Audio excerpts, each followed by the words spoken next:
and welcome to the Western Bay Library Storytime. My name's Janine and I'm going to be reading you stories, we're going to be singing, and we're going to be getting up and moving along the way. While we're in level 2 restrictions with COVID, you'll be seeing us every Friday at 10 a.m. Tēnā koe, hello to one. Tēnā korua, hello to two. Tēnā koutou, hello to all. Haere mai everyone, welcome everyone. Our first book today is called A Little Paper Caper by Oliver Jeffreys. There was a time in the forest when something was not as it should have been. Branches were mysteriously missing from trees. And everyone blamed each other. The goose blamed the owl blamed the goose, the beaver blamed the deer, and the deer blamed the beaver. But it couldn't have been any of them, because Goose was getting her hair done, Owl was cooking dinner, Beaver was swimming, and Deer was watching TV. They all started an investigation to search for clues, but none could be found. Until Moose painted out a paper aeroplane with Bear's paw prints all over it. They had found their thief, Bear. Bear confessed everything and explained his side of the story.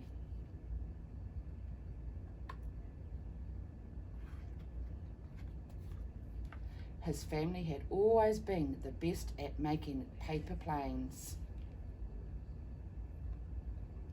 But Bear himself wasn't very good. He had realised that he was going to need a lot of practice and a lot of paper. Bear knew that paper comes from wood, so he had just borrowed a few tree branches. He really hadn't meant to take quite so many. Bear promised his friends that he would make it up to them. And he did, by planting more trees. Our next one's called 10 Little Fingers, so we have to wake up our fingers. I have 10 little fingers, then they all belong to me. I can make them do things, just you wait and see. I can shut them up tight, I can open them wide. I can put them together and make them all hide. I can make them jump high. I can make them jump low. I can fold them up quietly and hold them just like so.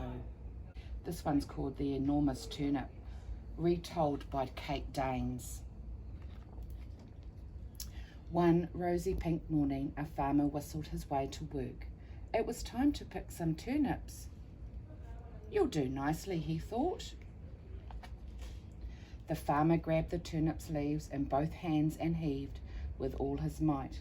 The turnip didn't want to budge. I'd better give him a hand, said the farmer's wife. She hugged the farmer, he grabbed the turnip, and they both tugged and tugged. But the turnip didn't budge. Jack was watching from an apple tree.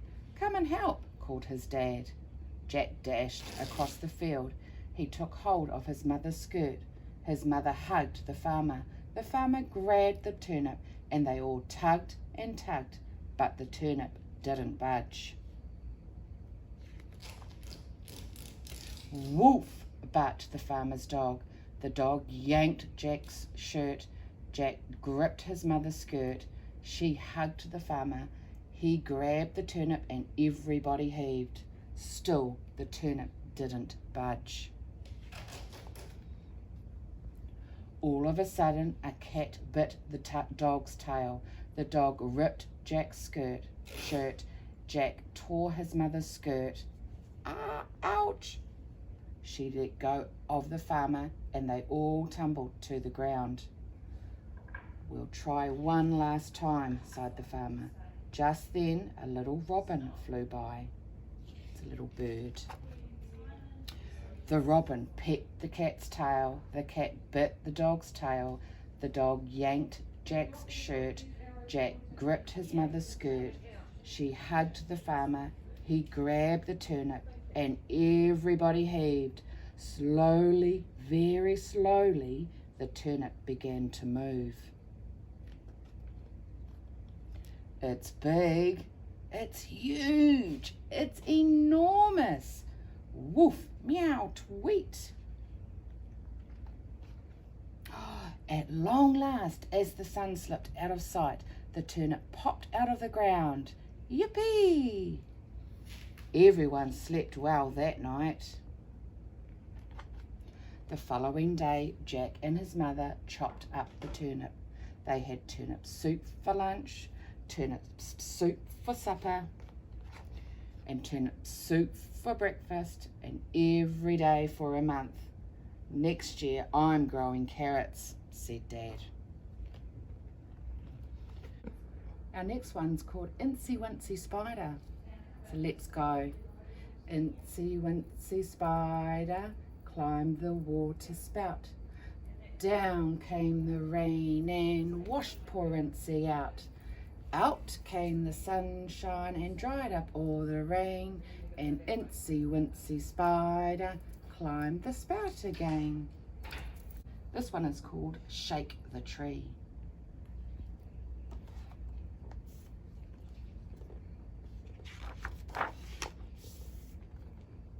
Mouse spots a nut. She says, I'm going to gobble that up. So she shakes the tree a little to the right. Shake. And a little to the left. Shake, shake.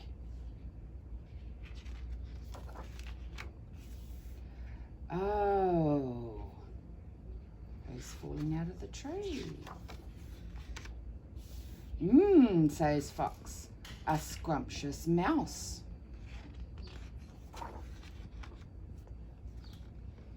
I'm going to gobble you up. And the mouse runs up the tree.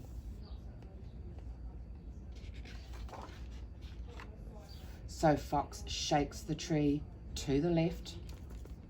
Shake, shake.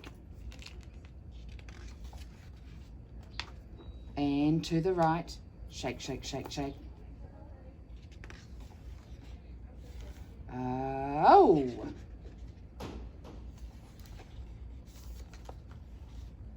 I'm going to gobble you up. So now the fox runs up the tree.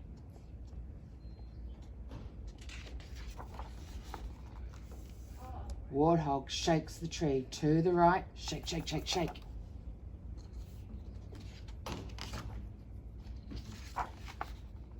And to the left. Shake, shake, shake, shake, shake.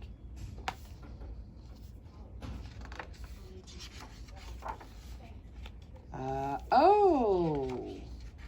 Uh-oh. Grrr.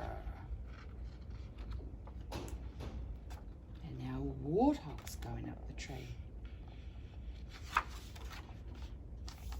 Bear shakes the tree to the left. Shake, shake, shake, shake, shake, shake. And to the right. Shake, shake, shake, shake, shake, shake, shake, shake.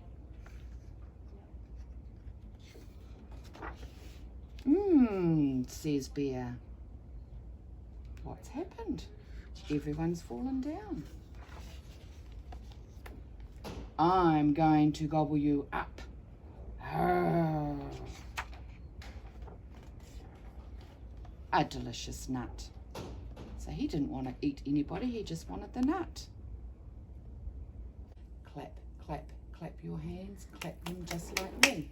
Clap, clap, clap your hands, clap them just like me.